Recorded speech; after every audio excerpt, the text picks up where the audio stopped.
इस वीडियो को पूरा देखना है। बात बहुत ही ज़रूरी है। लोगों को गले में दर्द रहता है, बार बार सर्दी खांसी हो जाती है, ठंड में ये बीमारी बढ़ जाती है और बहुत सारे लोगों को ये बार बार होता रहता है सालों भर।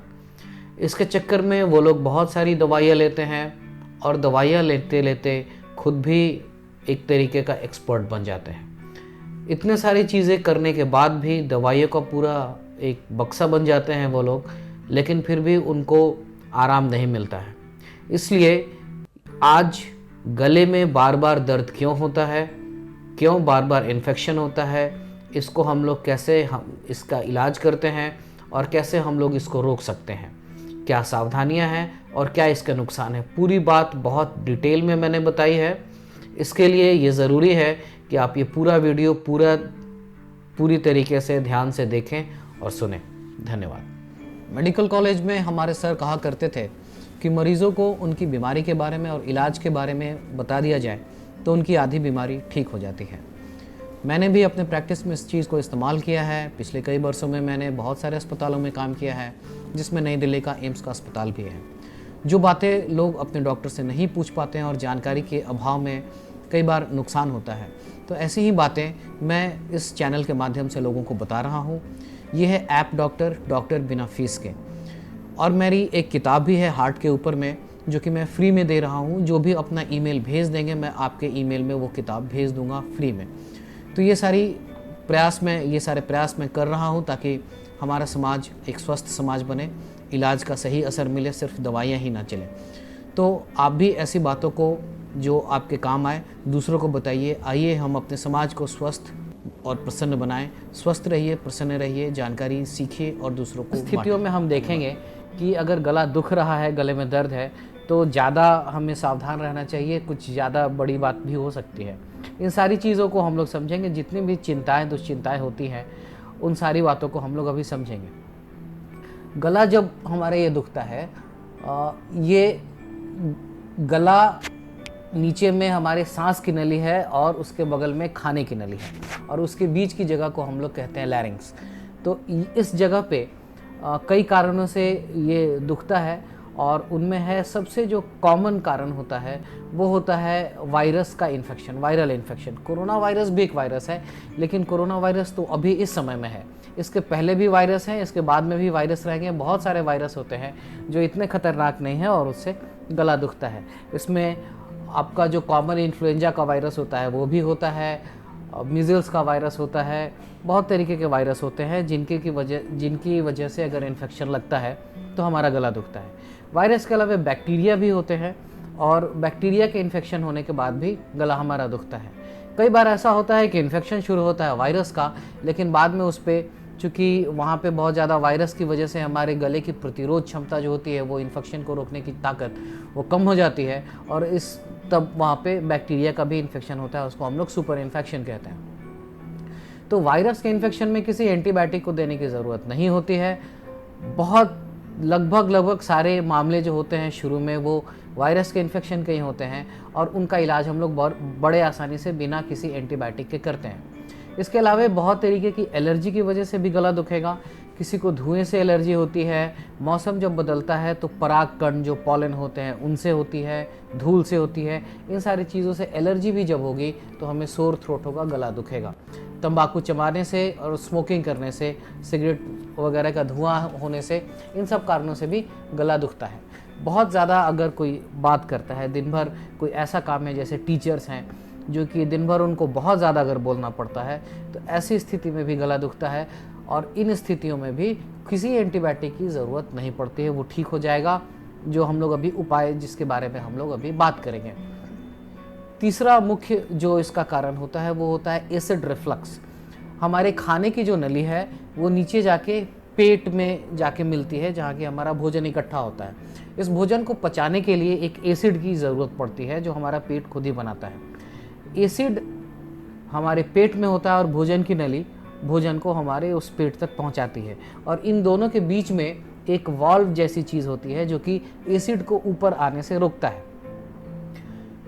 कई बार ऐसा होता है, खासकर जो लोग ज़्यादा सिगरेट पीते हैं और तंबाकू का सेवन करते हैं, कि ये एसिड नीचे पेट से चढ़ के खाने की नली में चलाता है।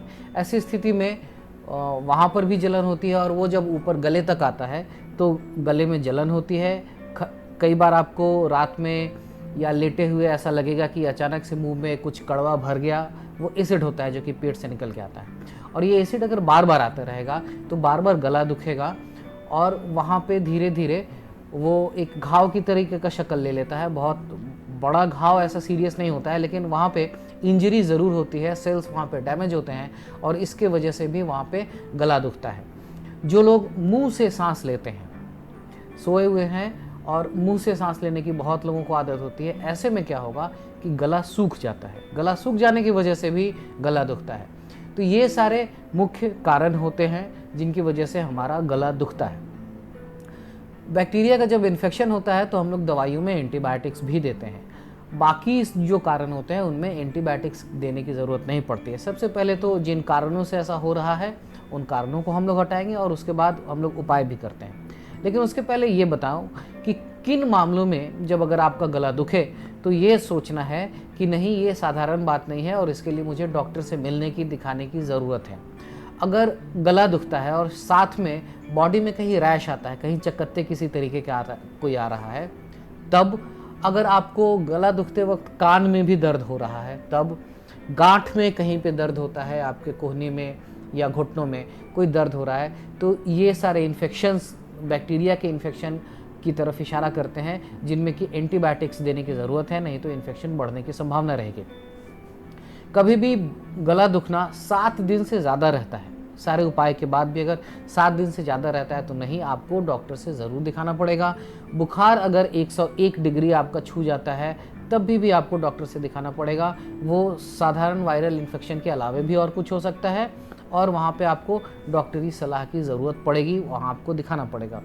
कभी भी खांसते वक्त या गले से किसी भी तरीके से खून निकलता है, या गले में आसपास में आपको ये दिख रहा हो कि कुछ स्वेलिंग आ गई, कुछ सूजन है, आप कुछ ऐसा हाथ लगा के आप देख पा रहे हैं, महसूस कर पा रहे हैं कि कुछ फूल गया है, तो इन मामलों में आपको घर पे सिर्फ साधारण रेमेडी से काम नहीं चलेगा, आपको डॉक्टर से मिलना पड़ेगा। अब हम लोग ये बात करेंगे कि किन स्थितियों में बैक्टीरिया का इन्फेक्शन है तब तो हम लोग एंटीबायोटिक देते हैं, लेकिन साधारणतः हम लोग गले दुखने को कैसे ठीक करते हैं। सबसे ज़्यादा कारगर चीज़ जो है, जो कि मैं हमेशा बताता हूँ और ख़ुद भी इस्तेमाल करता हूँ, जब मौसम बदलता है, वायरस का इन्फेक्शन होता है, मेरा खुद का भी गला दुखता है, बहुत साधारण सी बात है, अस्पताल में हम लोग रहते हैं, आईसीयू में रहते हैं, तो वहाँ से ह्यूमिडिटी जो होती है, जो नमी होती है हवा की, उसमें फ़र्क आ जाता है। इसके अलावे टेम्परेचर भी कम रहता है, टेम्परेचर में बदलाव होता है, इन वजहों से गला दुखता है, हमारा भी दुखता है। तो हम लोग क्या करते हैं, सबसे कारगर चीज़ होता है स्टीम इनहेलेशन, भाफ लेना। दिन में 3 से 4 बार भाफ लीजिए। अगर आपके घर में इलेक्ट्रिक केटल है तो उसमें पानी को डाल के गर्म कीजिए, कनेक्ट कर दीजिए, और बेड के नीचे ज़मीन पे रखिए, बेड पे लेट जाइए, अपना चेहरा थोड़ा सा झुका लीजिए और उस भाफ को आने दीजिए। दिन में 3 से 4 बार ये कीजिए, ये सबसे कारगर चीज़ है। इसके अलावे गर्म पानी में 1 कप अगर पानी लेते हैं या 1 ग्लास पानी लेते हैं तो उसमें आधे से 1 चम्मच के बराबर में नमक डाल दीजिए, और उससे दिन में 5 से 6 बार सिर्फ गार्गल कीजिए। ये गार्गल गले के आसपास के एरिया को बहुत ज़्यादा वहाँ पे सिकाई कर देता है एक तरीके से, और उसमें जो नमक रहता है, नमक की वजह से वहाँ पे जो वायरस वगैरह होते हैं वो बहुत ज़्यादा मर जाते हैं। तो ये 2 तरीके बहुत ही ज़्यादा कारगर हैं। इसके अलावा आप बीटाडिन का गार्गल आता है, बीटाडिन लगाने वाला अलग होता है और गार्गल अलग होता है, तो लेते वक्त इस बात का ध्यान रखना पड़ेगा कि बीटाडिन का गार्गल लीजिए। 1 ढक्कन बीटाडिन का गार्गल लीजिए और सुबह शाम को आप इससे गार्गल किया कीजिए। सिर्फ यही सारी चीज़ें हैं, इसमें दवाई का कोई खास खर्चा नहीं है, और इन्हीं सारी चीज़ों से एकदम आराम से आपके गले का दर्द जो है वो ठीक हो जाएगा। कई लोग जिनको कि बार बार गला दुखता है, बार बार थ्रोट का इन्फेक्शन हो जाता है, ऐसे लोगों को अपना ब्रश महीने में 1 बार बदल देना चाहिए, क्योंकि ब्रश में भी वो इन्फेक्शन चला जाता है और वो बार बार आपके गले में जाता रहता है। इसके अलावा एक और उपाय है क्लोरहेक्सिडिन। क्लोरहेक्सिडिन, मैं नाम दोबारा से बोल रहा हूँ, ध्यान रखिए, क्लोरहेक्सिडिन। इसका एक टूथपेस्ट भी आता है। अगर आपका जब गला दुख रहा हो तो आप इसके टूथपेस्ट से भी ब्रश कर सकते हैं, या कि फिर आप अपना जो नॉर्मल जो भी टूथपेस्ट इस्तेमाल करते हैं उसके साथ में थोड़ा सा इस टूथपेस्ट को भी लगा लीजिए अपने ब्रश पे और इसके साथ ब्रश कीजिए। कई बार ऐसा भी होगा कि क्लोरहेक्सिडिन वाले टूथपेस्ट से ब्रश करने से दांत जो हैं वो काले पड़ने लगते हैं, लेकिन इसमें घबराने की कोई बात नहीं है। आप जैसे ही उसको छोड़ेंगे कुछ एक दिन में, हफ्ते भर में, वो दांत फिर से आपका नॉर्मल कलर आ जाता है। तो जब आपका ज़्यादा गला दुखता है या बार बार दुखता है तो आप क्लोरहेक्सिडिन के टूथपेस्ट को अपने नॉर्मल टूथपेस्ट के साथ थोड़ा सा मिला के कुछ एक दिन इस्तेमाल कीजिए।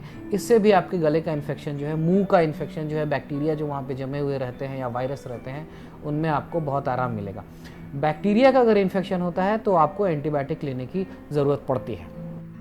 एसिड रिफ्लक्स की अगर आपको प्रॉब्लम है, मुँह में अगर आपके वो तेजाब जो पेट का होता है, एसिड वो चला आता है, उसकी वजह से अगर गला दुख रहा है तो एसिडिटी कम करने वाली बहुत सारी दवाइयाँ मिलती हैं, वो आप कोई भी मार्केट से ले लीजिए, ओवर द काउंटर मिलता है, कुछ एक दिन लीजिए। एसिडिटी कम करने वाली दवाइयाँ भी बहुत से लोगों को मैंने देखा है कि वो बहुत लंबे समय तक एकदम लेते ही रहते हैं। अगर आप लंबे समय तक ऐसी दवाइयाँ लेते हैं तो इसका भी साइड इफ़ेक्ट होता है, और खासकर विटामिन वगैरह का जो पेट से जो वो इतना ज़्यादा एसिड कम हो जाता है कि खाना पचाने के लिए तो एसिड ज़रूरी है। एसिड तो खाना पचाने के इस्तेमाल के लिए होता है, तो वो खाना पचाने में भी दिक्कत आती है, और बहुत सारे विटामिन्स का जो एब्जॉर्प्शन होता है हमारे शरीर में, भोजन से वो विटामिन जाते हैं, वो नहीं जाते हैं। खासकर विटामिन B12 वगैरह में ये समस्या दिखती है। एसिड को कम करने के लिए चाय कॉफ़ी भी आपको कम करना पड़ेगा। तंबाकू चबाते हैं या सिगरेट पीते हैं तो उसको कम करना पड़ेगा। अल्कोहल अगर लेते हैं तो ज़रूर से उसको बंद कर देना पड़ेगा। तो ये सारी चीज़ें जो हैं वो एसिड को बढ़ाती हैं, तो इस तरीके से आप एसिड को कम कीजिए। अगर आप टीचर हैं, आपको बहुत ज़्यादा बोलने की ज़रूरत पड़ती है, आपका ऐसा काम है, या आप मुंह से सांस लेते हैं और आपका गला सूख जा रहा है, तो ऐसी स्थिति में आप अपने कमरे में गर्म पानी को एक बाल्टी में रख दें। पूरा उबलता हुआ गर्म पानी आप बाल्टी में रखें और उससे कमरे में ह्यूमिडिटी बढ़ जाएगी, कमरे की नमी बढ़ जाएगी, और जब आप रात में सोएंगे, सांस लेंगे, तो वो आपके गले में जाएगा, तो आपका गला सूखेगा नहीं। इस बात का आपको ध्यान रखना है। इस बात की आपको गले में इन्फेक्शन जब होता है तो हम लोग उसको कैसे उसकी जांच करते हैं, इसके जांच के लिए कोई बहुत ज़्यादा अलग से कोई समस्या वाली बात, कोई बहुत बड़ी बात नहीं होती। हम लोग टॉर्च जला के आपके गले के अंदर पे देखेंगे, वहाँ पे देखेंगे कि लाल हो गया है, टॉन्सिल पे इन्फेक्शन तो नहीं है, टॉन्सिल लाल है कि नहीं, वहाँ कुछ सफ़ेद इन्फेक्शन तो नहीं जम रहा है। इसके हिसाब से देखिए हम लोग डायग्नोसिस करते हैं। गले को हाथ लगा के देखते हैं कोई स्वेलिंग तो नहीं है, और कभी कभी ऐसा होता है जो कान खुजाने का आपने ईयरबड्स देखा होगा, वैसा ही स्वैब होता है, तो उससे हम लोग वहाँ पे टच करा के वहाँ से सैंपल ले लेते हैं और उसको टेस्ट करने के लिए भेजते हैं कि यहाँ पे किस तरीके का इन्फेक्शन है। ब्लड टेस्ट करने की भी ज़रूरत पड़ सकती है अगर आपको बुखार आ रहा है या ऐसा इन्फेक्शन देख के हमको लगता है कि ये कुछ ऐसा इन्फेक्शन है जो कि ब्लड में भी जाने की संभावना है वहाँ से, गले से, तो ऐसे में हम लोग कुछ एक ब्लड टेस्ट भी कराते हैं। इसके अलावा अब हम आगे बात करेंगे कि अगर बार बार गले में इन्फेक्शन हो रहा है या बार बार हमारा गला दुखता है तो कौन सी सावधानियां रखें जिससे कि हमें इस समस्या से हम बच सकें, हमें ये बार बार ऐसी दिक्कत ना आए। तो शुरू करना होगा उन्हीं सारी बातों से कि चाय, कॉफ़ी, सिगरेट, तंबाकू, शराब, इन सब चीज़ों से आपको दूर हटना पड़ेगा। ये आपके गले को बार बार इरिटेट करेंगे, लगातार वहाँ पर परेशानी बनी रहेगी। बल्कि तंबाकू और स्मोकिंग से जो कैंसर होता है उसकी शुरुआत भी कहीं ना कहीं ऐसे किसी घाव से ही होती है। तो इन सारी चीज़ों से तो आपको पहले बचना पड़ेगा। ह्यूमिडिटी के लिए जैसे मैंने बताया, नमी कैसे बना के रखना है वो आपको करना पड़ेगा। अपना इम्यूनिटी बढ़ाना पड़ेगा। अपना इम्यूनिटी बढ़ाने के लिए आप क्या कर सकते हैं? इम्यूनिटी अपना बढ़ाने के लिए स्ट्रेस जो है, जिससे तनाव से बचने के लिए आपको क्या करना पड़ेगा? सबसे ज़रूरी चीज़ होती है तनाव से बचने के लिए अच्छी नींद।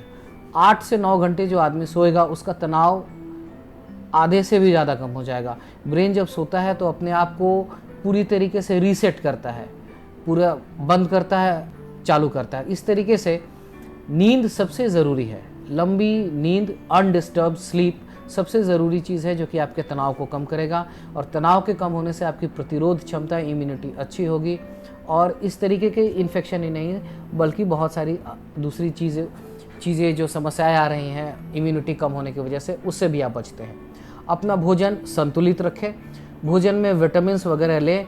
विटामिन अभी तो बहुत सारे लोग अलग से ले रहे हैं, आप ले सकते हैं, इसमें कोई बात नहीं है, लेकिन भोजन को संतुलित रखना सबसे अच्छी बात है। जापान के लोग सबसे लंबी आयु जीते हैं और उनके भोजन में एक बहुत ही उनकी फिलॉसफी है कि भोजन में हर रंग का भोजन होना चाहिए। हर रंग का मतलब है कि हरी सब्जियां लिया उन्होंने, कोई फल लिया जो कि नीले रंग का है, कोई लाल रंग का है, और अनाज लिए सफ़ेद रंग का है। इस तरीके से वो लोग अपनी थाली बनाते हैं। तो कौन सा विटामिन लेना है, कितना लेना है, ये एक अलग मैथमेटिक्स में हमें फंसने की ज़रूरत नहीं है। ये बहुत हिसाब लंबा चौड़ा हो जाता है, ये डेली हर दिन हम लोग अपने दिनचर्या में शामिल नहीं कर सकते हैं। इसको अपने दिनचर्या में शामिल करने का सबसे अच्छा तरीका ये है कि हम लोग अपने भोजन में हर रंग को शामिल कर लें। सफ़ेद हमने चावल लिया या रोटी ली, पीली रंग की दाल ली, हरी सब्जियां ली, कोई फल लिया जो कि नीले या लाल रंग का है, जामुन है या सेब है या आम है, कुछ भी है। तो इस तरीके से आप अपने खाने के प्लेट को हर रंग से भर लें, तो बस इतना ही काफ़ी है। यही शॉर्टकट एक ऐसा ट्रिक है जो कि सारे विटामिन्स की आपकी कमी को पूरा कर देगा। तो अपने डाइट को बहुत अच्छा डायबिटीज़ वगैरह अगर कोई बीमारी है तो आपको उसके लिए रेगुलर दवाइयाँ लेनी है, चलना फिरना है। डायबिटीज़ के लिए तो लंबी चौड़ी बातें होती हैं, तो वो सारी बातें करनी पड़ेगी। यहाँ पे आप देखिए कि ये अपने इम्यूनिटी को बनाए रखना एक नॉर्मल जो जीवन होता है, हम लोग जो आर्टिफिशियल कृत्रिम जीवन की तरफ चले जा रहे हैं, मिस कर रहे हैं, उस कृत्रिम जीवन से दूर हट के सिर्फ नेचुरल हम लोग रहे, इतना ही काफ़ी है। बहुत ज़्यादा कोई बड़ी चीज़ नहीं है, कुछ भी बड़ी चीज़ नहीं। हम लोग सिर्फ अपने प्राकृतिक रूप से जिए, इतना ही काफ़ी होता है इम्यूनिटी को बनाए रखने के लिए।